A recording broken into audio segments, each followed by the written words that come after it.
तो लास्ट जो हमारी बेटा बायोलॉजी की क्लास थी तो मैंने आपको उसमें बताया था कि जो किंगडम फंजाई होता है उसके अंदर क्या क्या करेक्टरिस्टिक फीचर्स पाए जाते हैं, प्लस किंगडम फंजाई को मतलब कितने सेक्शंस में डिवाइड किया गया है, उसमें कितने डिवीज़न्स हैं। तो जिसमें मैंने आपको बताया था किंगडम फंजाई जो है उसको 5 अलग अलग डिवीज़न्स में रखा गया है। और वो जो डिवीज़न हमने किए थे तो मैंने आपको बताया था कि वो जो डिवीज़न थे these are based on the कह सकते हो कि फॉर्मेशन ऑफ द स्पोर्स, क्योंकि जिसमें जिस तरह के स्पोर्स होंगे उसी तरीके से उनको डिवाइड किया गया था। अब हमारा जो आज का टॉपिक है तो हम कोई जो 5 डिवीज़न थे जो मैंने आपको पढ़ाए थे उसी में से आज हम एक डिवीज़न 2 डिवीज़न मतलब सारे डिवीज़न्स को अलग अलग करके स्टडी करेंगे कि उनके जो डिवीज़न्स होते हैं उनके अंदर क्या क्या करेक्टरिस्टिक प्रॉपर्टीज़ जो हैं वो पाई जाती हैं, है ये। तो जैसे आपने देखा कि हमारा जो पहला डिवीज़न था जिसको हम लोग कहते हैं मैस्टिगोमाइकोटिना, सही है। तो आज हम उसकी प्रॉपर्टी के बारे में बात करेंगे। तो मैं थोड़ा सा पहले बता देता हूँ कि जो मैस्टिगोमाइकोटिना होता है वो हमारा सब डिवीज़न है जिसमें कि क्लास आती है ओमाइसीटीज़, क्योंकि आपकी NCERT की जो बुक है तो उसमें ओमाइसीटीज़ क्लास जो है उसके करेक्टरिस्टिक फीचर्स को दिया गया है। अब जो ओमाइसीटीज़ होती है इस कैटेगरी के जो फंगस होते हैं उनको कॉन्जुगेशन फंगी कहा जाता है। क्या कहते हैं? Conjugation fungi. इसके अलावा हम देखेंगे कि इसके अंदर कितनी करेक्टरिस्टिक प्रॉपर्टीज़ जो हैं वो पाई जाती हैं। तो सबसे पहले हम लोग यहाँ देखेंगे कि हमारी जो क्लास आती है, क्लास का नाम है ओमाइसीटीज़, जो कि सब डिवीज़न मैस्टिगोमाइकोटिना जो है उसके अंतर्गत आती है।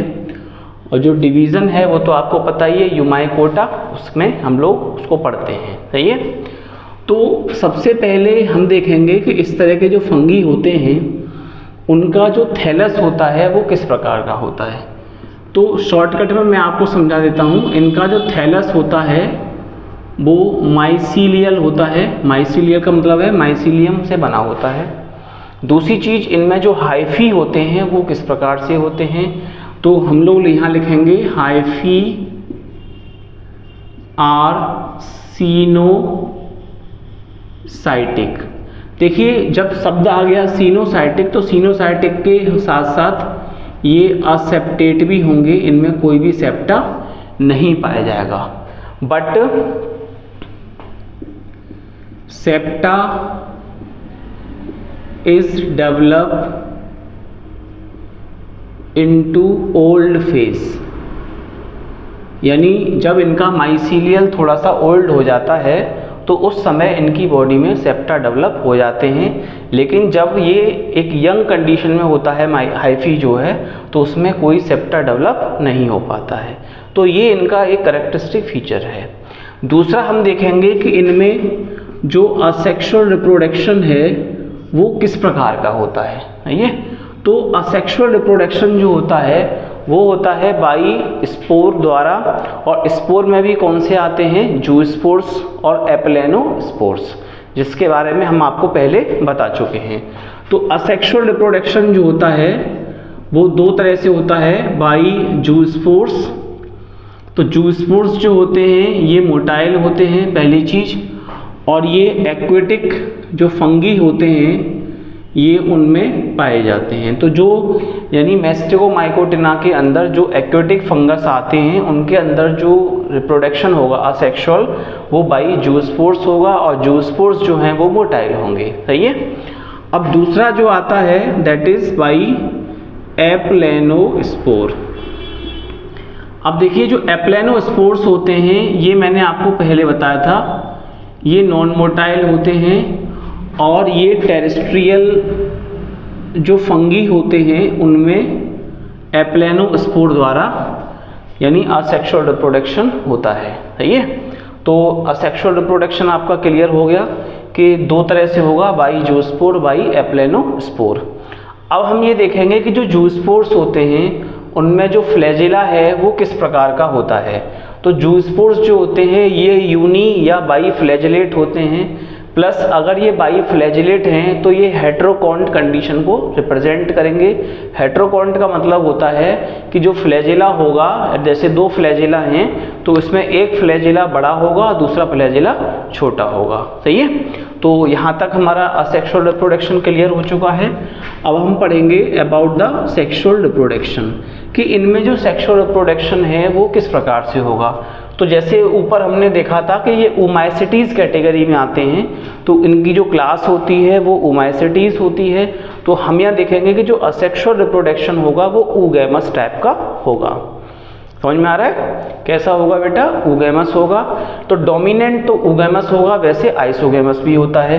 तो असेक्सुअल रिप्रोडक्शन इनमें दो तरह से होता है, एक होता है बाई आइसोगैमस प्रोसेस या आइसोगैमी जिसको कह सकते हैं, और दूसरा होता है oogamous प्रोसेस जिसको oogamy कह सकते हैं।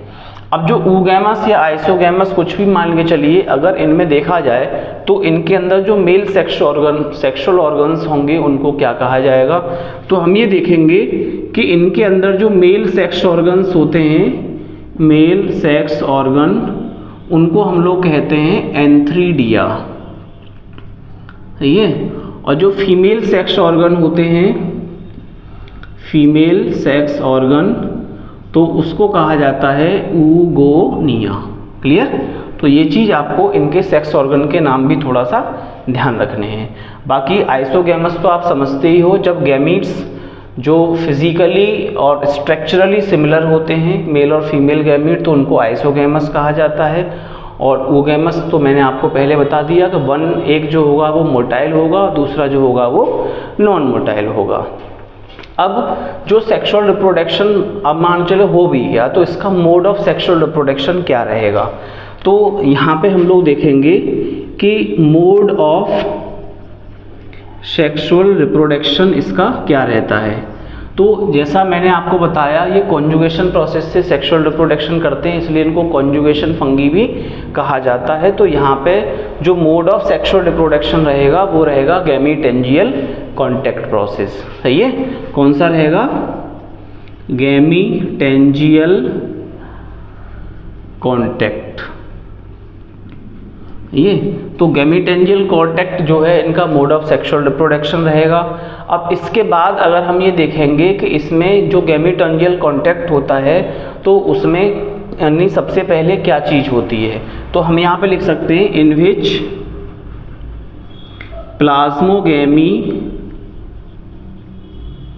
प्लाज्मोगैमी सबसे पहले होगी, इज फॉलोड, उसको फॉलो किया जाता है, इज फॉलोड बाय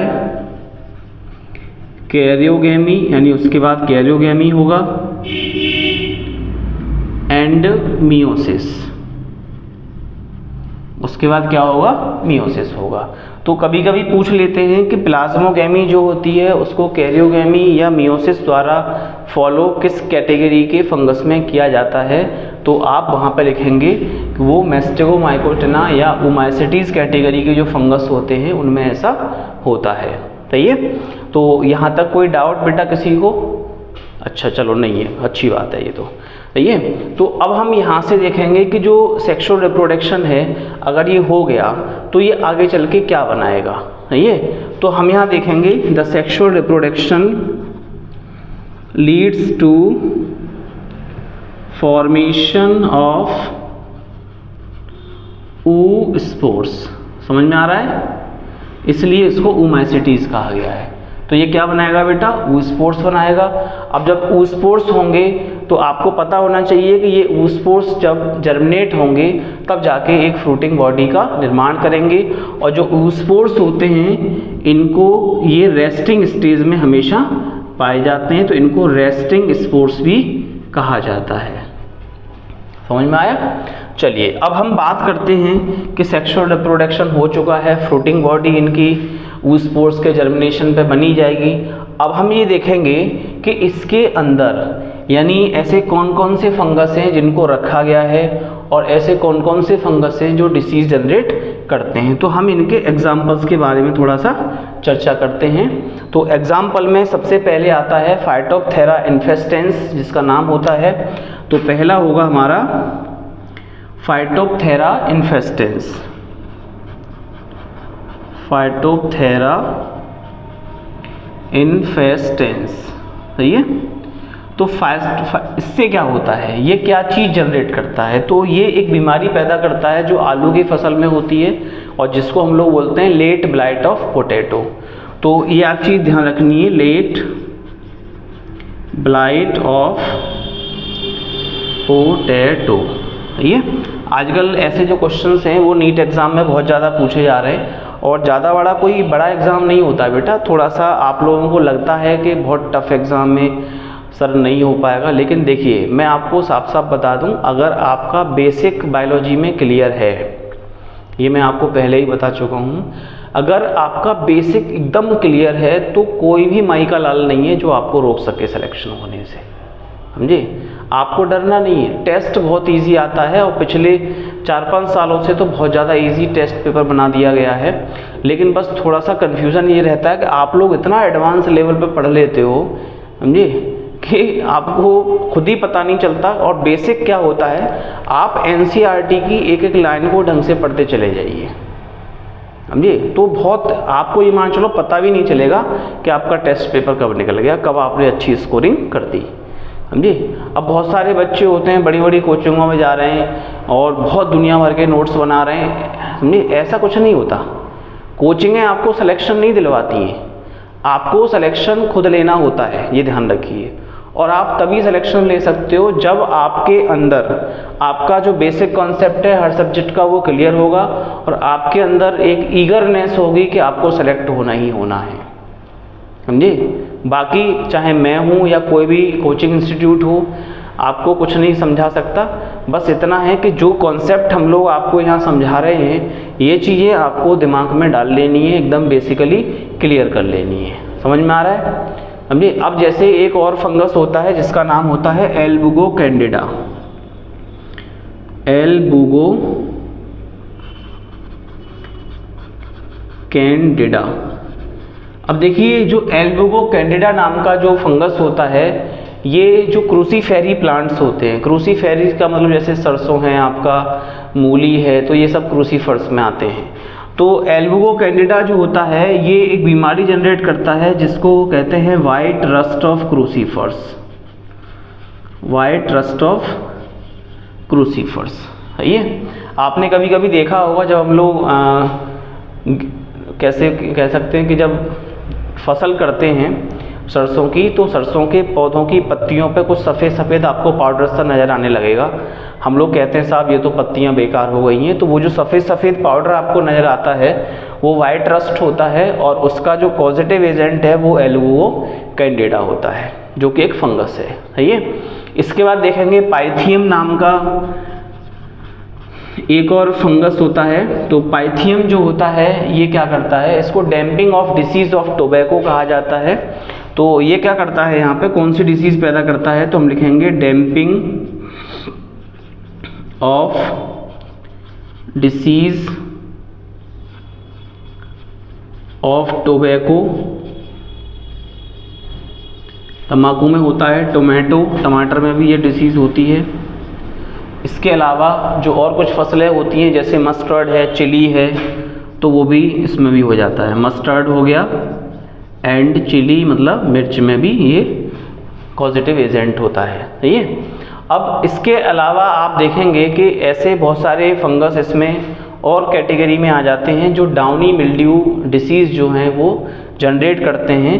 तो अब इसमें कुछ गिने चुने नाम हैं जिसको मैं आपको बता रहा हूँ, जैसे स्क्लेरोस्पोरा है ये, और एक आता है आपका पेरोनोस्पोरा जिसको बोलते हैं, और एक होता है प्लाज्मोस्पोरा। तो इस तरह से ये जो स्पोरा कैटेगरी के जो फंगस आते हैं, समझे, इनको कहा, ये जो होते हैं इनको डाउनी मिल्ड्यू फंगस भी कहा जाता है। बस थोड़ा सा आपको एक शॉर्टकट ध्यान रखना है कि जिस फंगस के नाम के पीछे स्पोरा शब्द आ गया है, आप समझ लीजिएगा कि वो डाउनी मिल्ड्यू जो डिसीज़ होती है वो जनरेट करेगा, इसलिए इनको डाउनी मिल्ड्यू फंगस कहा जाएगा, सही है।